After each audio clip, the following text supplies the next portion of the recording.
Olá, gente querida do coração verde e amarelo, mais um jornal Foco do Brasil, compromisso com a verdade.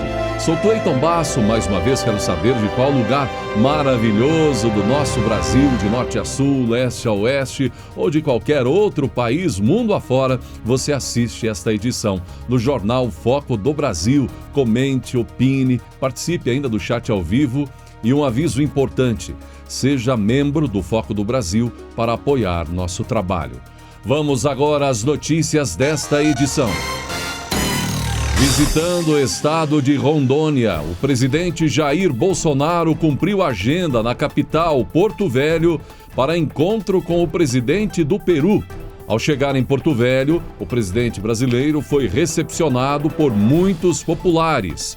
Também até motociclistas em motociata para receber o presidente da República. Ao chegar no Palácio do Rio Madeira, sede do governo do estado, onde foi o encontro, o presidente Bolsonaro conversou rapidamente com a imprensa. Fazemos parte da região amazônica, né?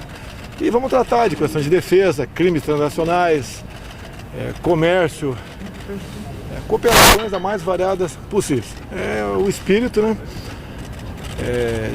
de um bom relacionamento, que os dois países têm muito a ganhar com isso aí. Deixou de ser um negócio a Lei Rouanet para bajular o presidente de plantão.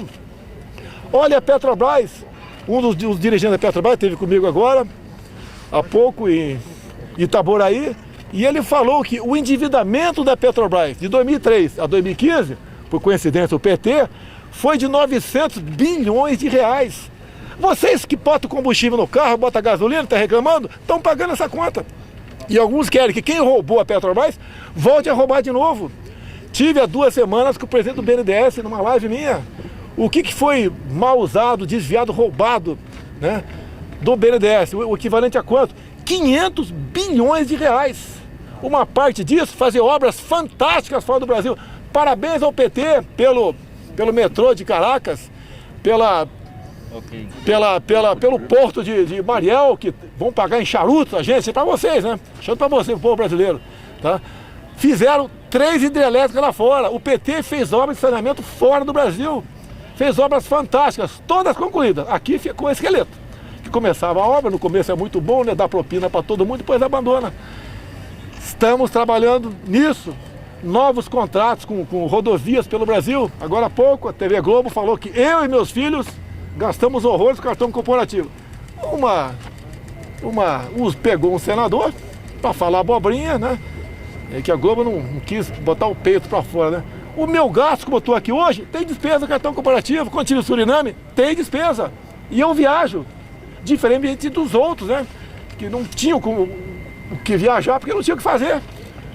Nada. Então, o meu cartão pessoal corporativo, o gasto é 0 desde janeiro de 2019. Quando eu assumi, podia gastar 24 mil por mês, não gasto nada. Não pedi a aposentadoria da Câmara, 30 mil por mês, para dar exemplo. Desliguei o aquecedor da piscina olímpica lá do Alvorada. Para mim está sem problema nenhum, economizamos mais de 10 mil por mês. Fazemos o possível, dando exemplo. Agora, críticas que aconteçam sem problema, mas críticas com fundamento. A família Marinha foi discutir sobre corrupção, que Teca Duran, em delação premiada, falou que entregava mensalmente para a família Marinho, lá no estacionamento, lá do Rio de Janeiro, no Jardim Botânico, uma coisa fantástica. Né? Foi mais de R$1 bilhão ao longo de vários anos para a família Marinho. Isso é corrupção. É para ajudar o governo, o PT, a fazer propaganda do governo, da época. Então, eu espero, né, que as críticas continuem construtivas. Se eu errar, eu me desculpo e faço o que tem que fazer para consertar isso. Agora não fica criticando para desgastar. O presidente do Peru, Pedro Castillo, esteve em visita a Porto Velho, Rondônia. Foi recepcionado pelo presidente Jair Bolsonaro na sede do governo de Rondônia, em Porto Velho. O encontro teve como um dos assuntos a assinatura de um acordo bilateral para a exportação de carne, além de tratados diversos, entre outros temas de relevância para o Brasil e Peru. Peru que tem com o nosso país a segunda maior fronteira entre os países fronteiriços. Entre os presentes no encontro, também o governador do estado, Marcos Rocha, e também ainda ministros do governo brasileiro. Veja se você concorda com essa ou se vê algo além da preocupação com saúde propriamente. O deputado federal Alexandre Frota protocolou um projeto de lei que torna obrigatória a vacinação contra a Covid-19 para o cidadão poder votar nas eleições que ocorrerão em outubro deste ano. O projeto foi protocolado já no sistema da Câmara dos Deputados. Além desse, Frota protocolou outros 32 projetos. A questão é polêmica, pois ainda é um tema, gente, que gera muitas controvérsias no mundo inteiro, incluindo a liberdade de escolha do cidadão. Enquanto o voto para o sistema democrático brasileiro é quase que algo sagrado, está aí uma imposição em relação à vacina, ou a um tema polêmico. Segundo os próprios defensores do sistema eleitoral, trata-se de um símbolo da liberdade, o voto, não é? E um símbolo da própria democracia, mesmo que seja algo obrigatório. A imposição de um filtro, como o proposto por Frota, sobre quem pode ou não pode votar, fere justamente alguns princípios que, inclusive, o próprio presidente Bolsonaro defendeu em seu discurso agora na abertura do ano legislativo no Congresso Nacional, que inclusive o discurso foi alvo de muitos elogios, e evidentemente também críticas, não é? E colocou os pingos nos is sobre quem trabalha a favor da liberdade do cidadão e quem trabalha contra, no caso, contra a democracia. O projeto de Frota, para ser muito mais, ou pode ser muito mais uma provocação política do que propriamente uma preocupação com a saúde pública. O que você acha? E falando do discurso do presidente Jair Bolsonaro no Congresso, na abertura do ano legislativo, quando ele fez o mais claro posicionamento, ou deu a mais clara resposta contra aqueles que dizem que ele daria ou que dará um golpe, que é a insinuação constante que alguns fazem contra Bolsonaro, o presidente defendeu fortemente a liberdade no mais amplo contexto, liberdade de expressão nas redes sociais e a própria liberdade de expressão na imprensa, que tanto ataca o presidente. Liberdade para trabalhar, para garantir o sustento, manter o negócio, ser livre e não ser importunado pelo Estado nas mais importantes linhas de vida do cidadão, que na verdade são as mais simples: trabalhar, colocar alimento no prato do filho, educação, livre de doutrinas, para que ele, o cidadão, de fato seja livre e não uma múmia que segue os preceitos de uma ideologia ou segue cegamente o que uma governança oferece de doutrina, ou que quer doutrinar o indivíduo de acordo com arcaicas defesas que nunca deram certo em lugar algum, crenças que nunca deram certo em lugar algum. Enquanto que a defesa do livre-arbítrio, claro, com responsabilidade, é a mais clara resposta contra uma série de movimentos que estão aí defendendo que a imprensa seja regulada, que a vovozinha seja calada nas redes sociais, que haja uma espécie de governo mundial, talvez, para regular Deus de todo mundo, que o indivíduo seja regulado pelo Estado nos mínimos detalhes, ferindo o que qualquer cristão conhece desde sempre, que até Deus deu o livre-arbítrio ao ser humano. Enquanto os verdadeiros criminosos têm direito a tudo em nome de sua liberdade, enquanto policiais agora serão até filmados porque acham que eles é que são os criminosos. Enfim, enquanto o cidadão que quer trabalhar pode levar para levar comida no prato da sua família aí, por nada pode ser preso ou brutalmente assaltado pelos que têm direito pleno à liberdade, quase sempre. Ou neste caso aí do projeto proposto por Frota, ser impedido de votar. Entendeu a defesa do presidente Bolsonaro por liberdade? Quem quis. Mas o fato é que não é uma defesa de agora, não é um discurso da semana, é desde sempre que ele defende isso.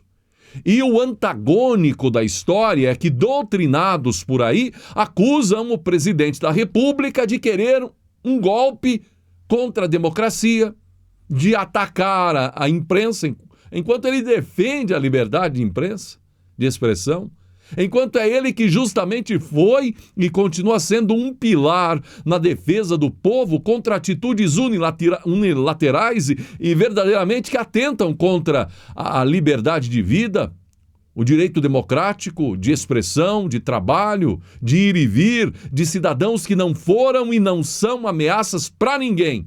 São simplesmente brasileiros em defesa de sua pátria e da liberdade.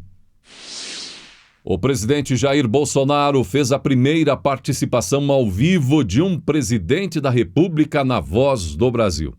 E foi surpreendente, surpresa com que os apresentadores, a equipe da Voz do Brasil, esse programa histórico, quase centenário, não é? Que todo brasileiro, uma vez ou outra, ouve ao longo de décadas, desde criança, não é? E o famoso programa recebeu pela primeira vez em sua história, nessa semana, ao vivo, teve a presença do presidente da República em seus estúdios. Evidentemente que os presidentes sempre participaram da Voz do Brasil, mas participação pré-gravada, discursos gravados. E agora Bolsonaro quebrou todo o histórico e foi lá ao vivo no estúdio da Voz do Brasil e trouxe informações do governo sobre o enfrentamento da pandemia. E ele fez um breve retrospecto, relatório ali de como foi esse período para o governo no enfrentamento à pandemia. Em março de 2020 é que começou a situação a ficar complicada no Brasil. É um vírus, uma pandemia que ninguém conhecia absolutamente nada. E veio também essa política do fique em casa, a economia te vê depois. Medidas de lockdown, medidas restritivas que obrigavam as pessoas a ficar em casa, como até alguns municípios adotou toque de recolher. E nós tínhamos que buscar alternativa para que essas pessoas que ficaram em casa e eram informais, não tinham como ganhar a vida, pudessem sobreviver. Bem, a outra parte, os formais, o de carteira assinada, tivemos esses dois programas, o Pronamp e o BEM, que visava então honrar com parte do pagamento dos empregadores para com seus empregados para que não fossem demitidos. E conseguimos terminar 2020 no 0-0. Praticamente não tivemos ganha ou perdemos muito pouco empregos formais em 2020. Em 21 já veio uma recuperação.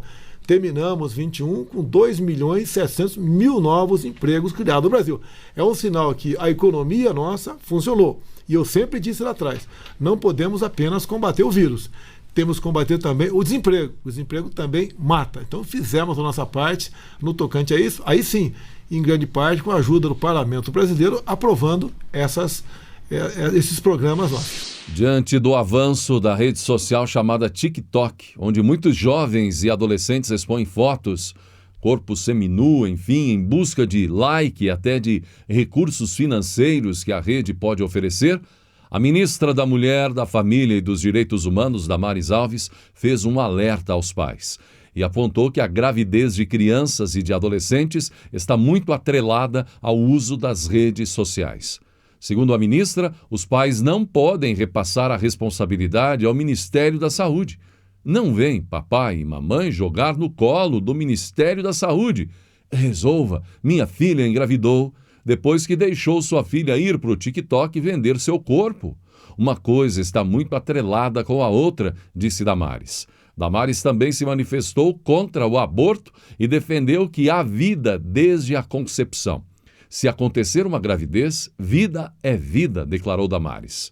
Nessa semana, seu ministério lançou o Plano Nacional de Prevenção Primária do Risco Sexual Precoce e Gravidez de Adolescentes.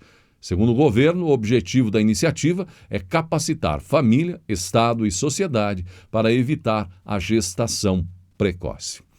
O duro, não é, Damares? É como pai, como mãe de adolescentes, os pais hoje em dia conseguirem segurar essa onda de acesso, não é, às redes sociais por parte dos filhos. É um desafio tremendo, difícil, e aí é que entra uma história importante, a história cristã, não é? De valor à família, que inclusive Damares defende também, de valores e princípios que colocam, por exemplo, um mandamento da lei de Deus: honrar pai e mãe. E aí você vê a ideologia mundana a cada passo, a cada instante, colocando cada vez mais pais e mães na parede, não é? Doutrinas, às vezes, que ao longo dos últimos anos invadiram até a educação dos filhos nas escolas, tornando pais e mães cada vez mais quadrados. Então, é um desafio tremendo. Por isso, se tivesse que dar um conselho a todo pai, a toda mãe do Brasil, é que buscasse valores e princípios cristãos, não é? De valor à vida e de valorização, por exemplo, ao respeito e à educação aos mais velhos, ao pai e à mãe. Há filhos por aí que acham que o pai e a mãe são ultrapassados, ignorantes, e o mundo é que está certo. O que é colocado nas redes sociais, isso está sempre certo. E o pai e a mãe que amam, que cuidam, que ensinam de fato, não, esses estão errados. É por isso que estamos vendo prosperar uma geração completamente perdida, em defesa de ideologias terríveis, corpos sendo deformados, em nome de ideologias que são francamente defendidas nas redes sociais. É lamentável ver tanto pai e tanta mãe vendo seus filhos perdidos por ideologias que jamais deveriam fazer parte de um cotidiano de uma pessoa saudável, de uma família saudável. Realmente é uma preocupação grande que Damares está oferecendo, e os filhos deveriam honrar pai e mãe antes de qualquer coisa. Siqueira Júnior começou o ano com uma vitória expressiva na Justiça. A 8ª Vara do Juizado Especial Cível de Manaus concedeu uma liminar a favor do apresentador do Alerta Nacional, exigindo que a filial brasileira do Facebook cancele imediatamente a suspensão da página oficial do jornalista no Instagram, tirada do ar recentemente. De acordo com o juiz Marcelo Manuel da Costa Vieira, a multinacional agiu de maneira arbitrária ao remover o perfil sem justificativa. Ele afirma que sequer houve uma explicação prévia para a desativação dos conteúdos. E parabéns à decisão do juiz, gente. O portal TV Pop divulgou o despacho judicial que obriga o Instagram a restabelecer o perfil controlado pelo apresentador da Rede TV, que possuía mais de 6 milhões de seguidores, até ser desativado pela empresa. Vitória de Siqueira. Parabéns à Justiça pela decisão, ao juiz aí. Agora é o seguinte, tem muitos brasileiros tendo uma derrota atrás da outra todos os dias em relação, por exemplo, ao Instagram, como já falei aqui. Se tiraram do ar por nada o perfil do Siqueira, tem muitos brasileiros que tiveram o perfil hackeado e agora o perfil sendo utilizado por criminosos para aplicação de golpes com anúncios falsos de venda de produtos, dando golpe em muita gente. E o dono original do perfil não consegue de jeito nenhum, pelo menos tirar do ar o perfil. Ninguém consegue conversar com ninguém de Facebook, de Instagram. É só um suporte fantasma e burro. São milhares de reclamações no portal Reclame Aqui, BOs em delegacias, gente caindo todo dia em golpe e nada, absolutamente nada de resposta da empresa de Zuckerberg, que inclusive viu sua fortuna despencar em 29 bilhões de dólares agora, após pela primeira vez em sua história o Facebook apresentar queda de usuários. Isso é uma falta de respeito ao usuário bom, enquanto que o criminoso está aí deitando e rolando. Siqueira, tiraram do ar o perfil. O cidadão brasileiro que tem aí o perfil hackeado, ninguém tira, ninguém dá suporte. Já falei, tá aí, senhores deputados, uma matéria extremamente interessante, urgente para ser colocada em debate. Liberdade de expressão, de imprensa, sempre, mas aí é justamente o que a gente vê no Brasil, o mal prosperando sobre o cidadão do bem. E o governo notifica a Globo. O governo Bolsonaro está notificando a emissora através da Ancine. Uma notificação da Ancine mira a emissora pelo não pagamento de um imposto no valor de R$ 5.962. A Ancine, ligada ao Ministério do Turismo, notificou a emissora sobre uma dívida de R$ 5.962. O débito decorre de ausência de recolhimento de contribuição para o desenvolvimento da indústria cinematográfica nacional, diz a Ancine. Para a obtenção do valor consolidado do débito tributário, esta Superintendência de Fiscalização e Combate à Pirataria levou em consideração o prazo legal de 10 dias para pagamento da Condecine a contar da data de solicitação do registro, diz a Ancine. Decorrido o prazo para o pagamento do débito, avisa a Ancine, será concedido o prazo de 30 dias para pagamento amigável. Caso a dívida não seja paga, o nome da Globo será inscrito na dívida ativa da União, diz o edital, e serão adotadas medidas judiciais e extrajudiciais cabíveis. E agora, alguns dos destaques da tradicional live do presidente Jair Bolsonaro. Quarta-feira tive no Congresso Nacional, inauguração da 4ª sessão legislativa, um discurso de mais ou menos 10 minutos, mas tocamos vários assuntos, como, por exemplo, do governo federal a iniciativa de comprar mais de 400 milhões de doses de vacina. Então, aqueles que acusam o governo de ser negacionista ou anti-vacina, nós compramos 400 milhões de doses. E de forma voluntária, né, as pessoas se vacinaram pelo Brasil. Então, nenhuma dose foi aplicada em nenhum lugar do Brasil que não tenha passado pelo crivo, pela compra do governo federal. Falamos do programa Auxílio Brasil, já foi paga pelo segundo mês consecutivo, começou em dezembro, o novo Auxílio Brasil de R$ 400. A esquerda bateu muito na gente, vai acabar com o Bolsa Família. Mudou de nome. Em vez de Bolsa Família, média 190, passou para o Auxílio Brasil, no mínimo R$ 400. Vai ajudar e muito, né? Ou tem o maior percentual de pessoas no Nordeste do Brasil. Então, uma medida que foi trabalhada, foi discutida, levou meses, trabalhou nessa medida o ministro João Roma, o ministro Onix, né? Até o Rogério Marinho, que é do MDR, trabalhou também nessa questão, muita gente trabalhou. Foi difícil aprovar no Congresso, porque PT, PCdoB, PSOL eram contra o parcelamento dos precatórios, eram contra, porque diziam que era uma proposta eleitoreira. Olha, quem está passando necessidade, né, o Estado tem obrigação de socorrer, e nós socorremos. E quase que nossa proposta não passou, porque o PT, PCdoB, PSOL, Novo, votaram contra na Câmara. Nós temos no Brasil, Gerson, mais 20 mil quilômetros de ferrovia. Quero fazer um convite para você. Deve ser em março, aí vai eu, Tarcísio, você vai convidar mais algumas pessoas, né? Umas 30, 40, não sei, porque vai poder cumprir essa missão tranquila. A ferrovia Norte-Sul será inaugurada, concluída no meados desse ano, e no máximo abril, eu pretendo ficar 3, 4 dias num trem, né? Com o Tarcísio, é um programão, hein? Ficar com o Tarcísio num trem 3, 4 dias, né? Ficar com o Gerson também, que programa de índio, hein? Vamos convidar autoridades, etc., alguns do povo, e vamos ficar 3, 4 dias percorrendo a Norte-Sul, que começa lá no Maranhão, passa por Tocantins, me ajuda se estiver errado aí, Tocantins, Goiás, e vai em São Paulo até Santos. Temos outras ferrovias, que temos a FIOL, a FICO, Transnordestina, entre outras, que estão aí sendo executadas. Então, a volta do modal ferroviário é uma grande marca do nosso governo, em especial porque não vê do nosso Tarcisão do asfalto aí.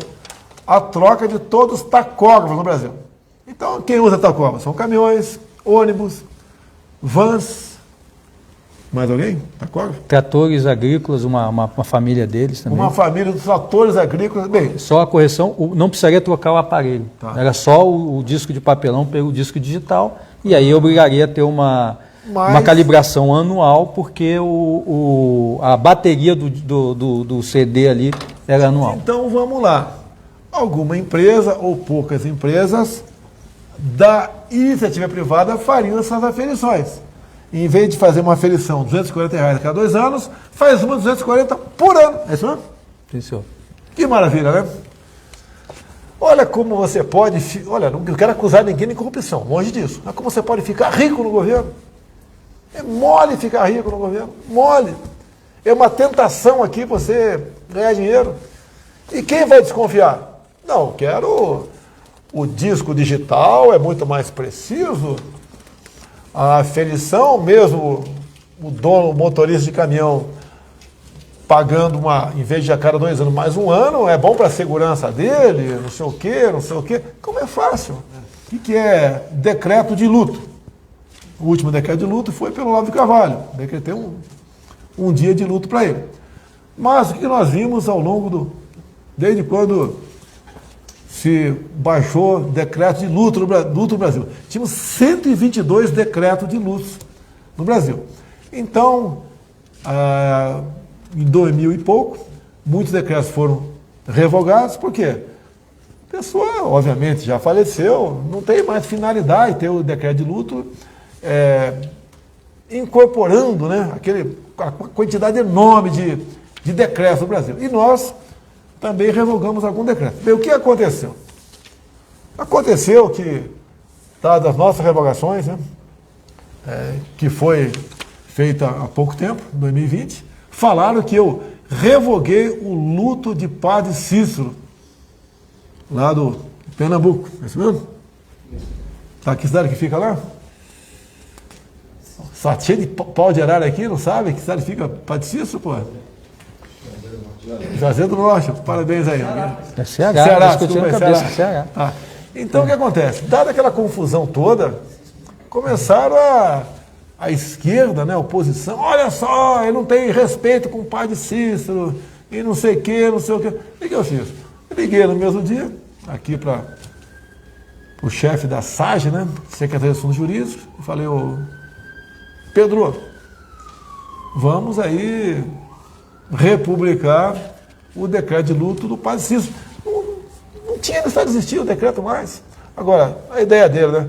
Presidente, para evitar que o senhor, né, reeditou esse decreto do padre Cícero, foi reeditado 122. Ali tinha Médici, tinha tudo quanto é tipo de gente ali.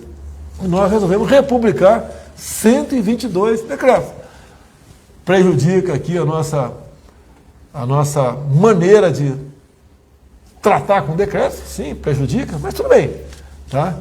Podia estar desburocratizado isso aí, porque a homenagem ao falecido já foi prestada 10, 20, 30, 50 anos atrás. Não precisava mais existir esse decreto, mas tudo bem. Republicamos o decreto, está tudo resolvido. E assim chegamos ao final desta edição do Jornal Foco do Brasil, com um convite especial. Seja um membro aqui do Foco do Brasil, para apoiar nosso trabalho. É fácil, clique em Seja Membro. Gratidão pela sua atenção e que Deus abençoe a você e a sua família.